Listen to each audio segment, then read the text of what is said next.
questions about this. Grades 3 through 8 and 9 through 11 are going to be tested. That was my explanation of the 2 formative and 2 summative. Penny mentioned about who's paying for this. I'm going to say that most of what I heard is in the first year, you will not be paying anything. And I'm also thinking that moving forward for many years, you will not be paying for any of the summative, and that at some point they're going to try and charge you for the formative. I know. Can you make up your own? I bet you could, because the formative are completely optional. They're going to be completely. I know we're all going to do the formative in the beginning, the first time they come around. I'm not letting that go by. Will there be a window of time in June? Yes. In order to get all students Right. assessed, obviously, if it's an online. Right. So they're talking about offering schools a window, and that students will log in and take these tests. Their item banks are going to be so large that they'll be able to control for variabilities of students taking the test at different times. That's what they're saying. My big question is, how long does it take to do the test? And I want the answer to be 45 minutes. You know, I want it to be non-scheduling disruptive. You know, I would like all of them to be that way, but you know, they said, we will not tell you we don't know, we'll tell you when we do know. And they said, we'll know by February of what the length of the test is. So high school, what if the student fails? Okay, I'm going to come back to that one. Okay. But When the students log in, obviously, I'm saying obviously, these are all going to be associated with their SIDs. yes, yes, So and you if, probably will log in with a Right. SID, and then it'll. and the new NJ Smart student growth percentile was really written with the expectation of PARC, because ASK tests were never written to be used that way. The tests are not written to show incremental growth. The tests are written to grade the content of each year. That's a problem in using them to show growth now. So, yeah, like we were saying, that's easy to explain to parents. Yeah, now the question about high school. So I'm going to call this the high school dilemma. Here's the big things for high school to raise their level of concern.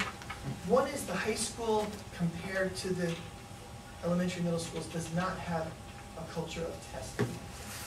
You have SATs, you have APs, and you have HESPA. HESPA, I know most high school teachers are like, HESPA, whatever, you know, it doesn't matter. I don't care what they learned in middle school. We have 3 years to get them to HESPA. HESPA is a generalist test, we can do this. So it's different from having a test every year. With PARC, you're going to have a test every year. So you're going to have your freshmen taking a ELA test and a math test. And in New Jersey, it's going to be algebra, geometry, algebra 2. They will make a math 1, a math 2, a math 3 test, because some of the states have demanded it. But New Jersey has decided to go with algebra, geometry, algebra 2. Now, that was a great question. What happens if they don't pass? I don't know what happens if they don't pass. Because that's one of the ones we keep asking. We keep asking that one. You know, what happens if they don't pass? They haven't worked out, you know, what the next steps would be in that passing. Well, one of the problems with the HESPA is that the kids don't work hard at it, because they don't care if they get advanced, proficient, or proficient. Right. It's meaningless. They Right. just need to get through it and move on. So there's no, it's not like an SAT where they want the highest score. If the word gets out that it doesn't matter, Oh no, nothing will I think it's definitely going to matter. It's just, you know, like as Penny was saying today, I remember I read an article a couple of months ago where the governor and the commissioner were talking about making this graduation requirements. I almost thought it was like they said it would be graduation requirements, and that you should be using these as your finals for your tests. absolutely. And yeah, I mean that is all conversation now. There is nothing that is written down as what it's going to be. What about finals and classes where these are? Well, finals and classes, Like they're art going to be class they're or going to be a- the same as they are now. They're just going to be part of your graduation requirements and passing. And the other thing is, it seemed like this morning Penny was saying there's gonna be a window where this won't count Yes. towards graduation. So in the So, beginning, it I mean, can't I'm count the thinking first we're- year, And of course, biotest doesn't count. No. Yeah. All the kids know. Kids know. and then give it We that had up. 300 don't kids care. test this year, and, you know. This is going to be, I think, this is gonna be pretty high stakes there's gonna be but it's gonna be cultural. I think she's saying the 5th graders this year Yeah. will be the first ones Word count. who are in the full cycle of this kind. So I'm gonna do this because I have to do this, there's too many things going on. I'm gonna back burner that for now. We're just gonna have to see how that evolves up. Here's a big high school dilemma though for teachers. And I'm gonna use an example of one of our schools. One of our middle schools has English language arts twice a day, 5 days a week, 45 minutes each period, so that's 90 minutes of English language arts 5 days a week.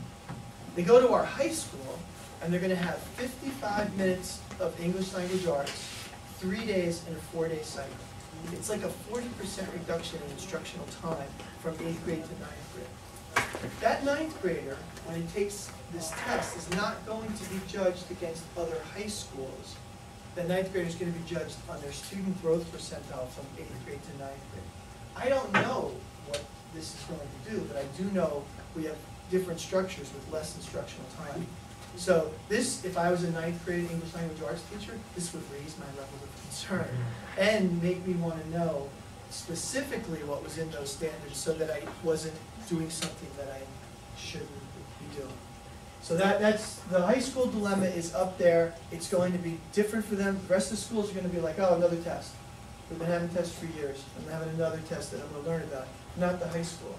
Those 3 years in a row is going to be completely different. So that's something we have to keep in mind. Well, you did ask me questions. Any other questions you can think of? So I have my email up there. So you fire me off more questions, and I'll bring them to that educator leader cadre conversation. But yes, Chris.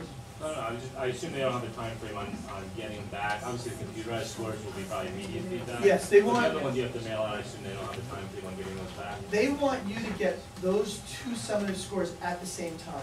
So that's why the first one is going to go in 3 to 4 weeks earlier than summative. That's only issues that they ask now. Right, yeah. And then it's that weekend requirements. Okay. So year 1, what can we do? And this is what I mentioned, the idea of focus. Focus on grade level. Focus on what is the responsibilities for grade level for you as a teacher. So that means many of our guides have taken this very seriously. What we did is our guides that we've done for the Northern Valley Consortium look almost similar to the standards. Because my expectation is that if we really keep it this way for the next 5 years, we'll have teachers that can speak directly to standards, not to what someone else interpreted that standard to be. The student learning objectives, we use that, we tried to just clarify standards that cause confusion, like keeping the standard nearby. We had a big discussion about that. Should we make a student learning objective? We found out that the student learning objective mimicked so closely the standard that it was almost insulting to the teacher. Students must be able to count from 1 to 110.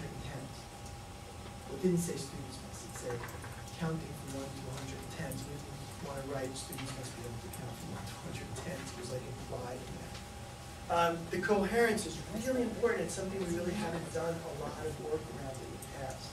So a 6th grade teacher 2 years from now should be able to ask them, well, what do the students need to know in 5th grade about measurement? Tell me what they need, what they should be coming to your class already knowing.